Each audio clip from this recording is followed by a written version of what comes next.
Police की गाड़ियों का ये काफिला तमिलनाडु के कोयम्बटूर में बने ईशा योग केंद्र के अंदर प्रवेश कर रहा है। एक के बाद एक गाड़ियां मानो किसी आश्रम में नहीं बल्कि आतंकवादी ठिकाने में घुस रही हों। कुल 150 पुलिस वालों की बटालियन ने सद्गुरु के आश्रम पर एक प्रकार से धावा बोला। एएसपी रैंक का अधिकारी इस काफिले का नेतृत्व कर रहा था। ईशा योग केंद्र का ये सर्प वसल अर्थात सर्प द्वार है। यह आश्रम का मुख्य हिस्सा है जहां अधिकांश साधक पैदल या साइकिल से चलते हैं। आदि योगी की जो विशाल प्रतिमा हम देखते हैं वो यहाँ के बाहर थोड़ी दूरी पर है। सर्प द्वार के अंदर ध्यानलिंग मंदिर है। ये दिव्य स्थान है जिसके अंदर एक विशाल शिवलिंग स्थापित है। सैकड़ों श्रद्धालु यहाँ पर बैठकर ध्यान लगा सकते हैं। पूरा मंदिर हिंदू धर्म के प्राचीन शास्त्रीय नियमों के आधार पर बनाया गया है। पास में ही लिंग भैरवी का मंदिर है। यहाँ पर दैवीय शक्ति का अनुभव आप बहुत ही सहज रूप से कर सकते हैं। मद्रास हाईकोर्ट में एक व्यक्ति ने याचिका दी थी कि उसकी 42 और 39 वर्ष की 2 बेटियां आश्रम में बंधक बनाकर रखी गई हैं। उनका ब्रेन वॉश कर दिया गया है ताकि वे परिवार से ना मिलें। सुनवाई करते हुए मद्रास हाई कोर्ट के जस्टिस एसएम सुब्रमण्यम और वी शिवज्ञाननम ने जो टिप्पणियां की वो भारत की पूरी शासन व्यवस्था की हिंदू विरोधी मानसिकता की निशानी है। जजों ने कहा कि सद्गुरु की अपनी बेटी की शादी हो चुकी है। वे अन्य युवतियों को अपना सिर मुंडवाने और संन्यास लेने को क्यों प्रोत्साहित कर रहे हैं। गीता और लता नाम की दोनों बहनें स्वयं कोर्ट में उपस्थित हुईं और जज से कहा कि हमने अपनी इच्छा से संन्यास लिया है, हम पर कोई दबाव नहीं है। दोनों बहनों ने इंग्लैंड और भारत से इंजीनियरिंग की पढ़ाई की है। उनका विवाह भी हुआ, लेकिन कुछ कारणों से उन्होंने अपना परिवार और करियर दोनों त्याग दिया और आश्रम में आकर रहने लगी। सद्गुरु की बेटी ने संन्यास क्यों नहीं लिया, ये किसी कोर्ट का विषय कैसे हो सकता है? क्या ये कोर्ट तय करेगी कि कौन संन्यास ले और कौन नहीं? याचिकाकर्ता ने कोर्ट में कई ऐसे आरोपों की सूची दी है जो वास्तव में सद्गुरु के विरुद्ध ईसाई मिशनरियों के दुष्प्रचार का हिस्सा है।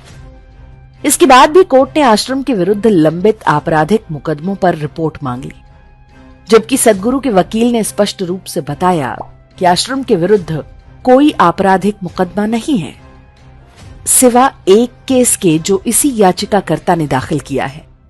साथ ही जजों ने पुलिस को जांच का आदेश दिया। तमिलनाडु की हिंदू विरोधी सरकार तो मानो इसी ताक में बैठी थी।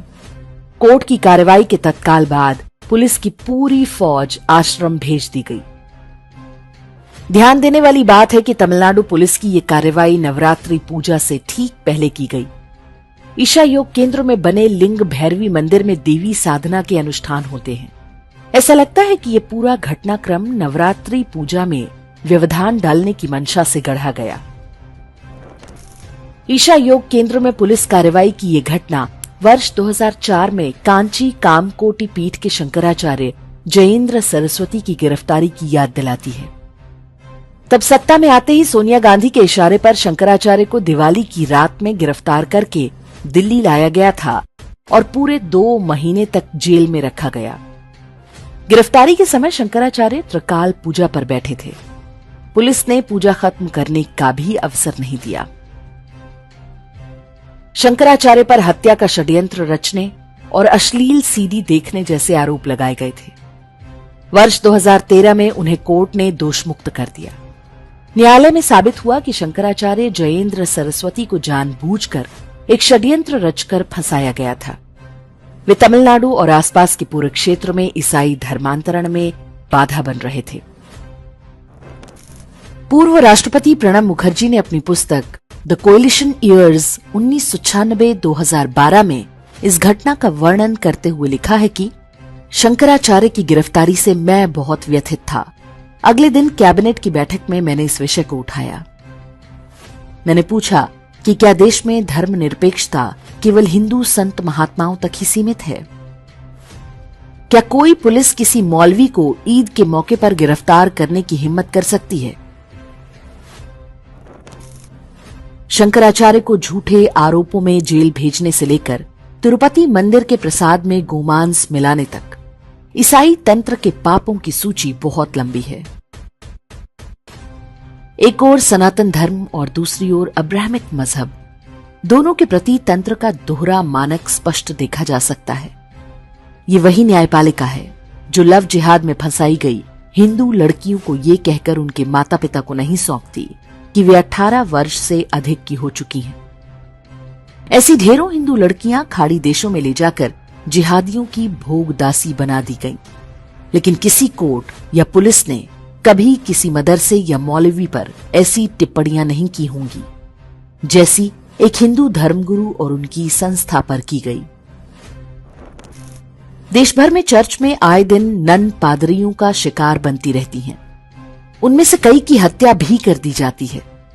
Sister Jesina Thomas, sister Divya Johnny, sister Susan Mathew, Stella Maria जैसे अनगिनत नाम हैं। सिस्टर अभय की हत्या करने वाले फादर थॉमस कोटर और उनकी प्रेमिका सिस्टर सेफी को कोर्ट से किसी तरह उम्र कैद तो हुई, लेकिन हाईकोर्ट ने सजा पर रोक लगा दी।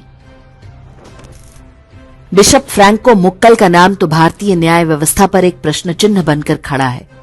चर्च में दशकों तक ननों से बलात्कार करने वाला ये कैथोलिक दरिंदा कोर्ट से छूट गया, जबकि पूरी सुनवाई में एक भी पीड़िता ने अपना बयान वापस नहीं लिया था।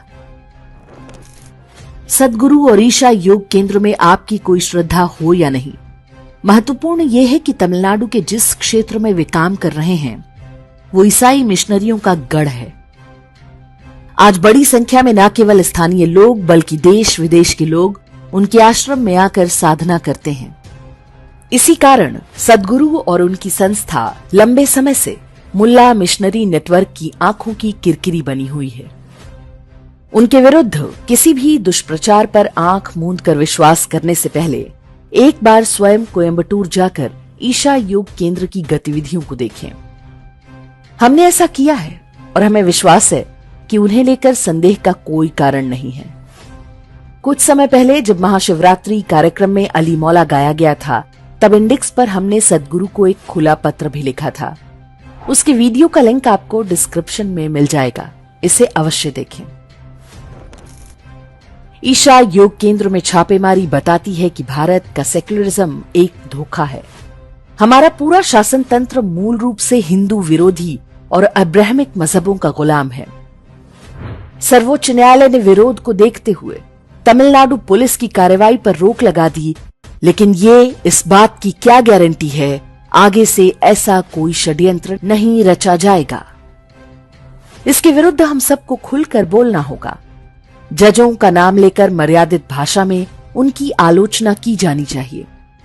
यही जज हैं जो नुपुर शर्मा के लिए आग उगलते हैं, लेकिन उदयनिधि स्टालिन जैसे लंपट द्वारा हिंदू धर्म की तुलना डेंगू मलेरिया से करने पर भीगी बिल्ली बन जाते हैं। नेता हो या जज, ये सारे वास्तव में कठपुतली हैं। सबरीमाला से लेकर तिरुपति तक सारे हिंदू विरोधी षड्यंत्रों के पीछे एक ही गिरोह है। उन्हें रोकने का एक ही उपाय है कि हम एकजुट हों, उनके झूठ, पाखंड और षड्यंत्रों को उजागर करें। हमारा धर्म पापियों को दंडित करने की शिक्षा देता है। राष्ट्र के प्रति हमारा ये कर्तव्य भी है।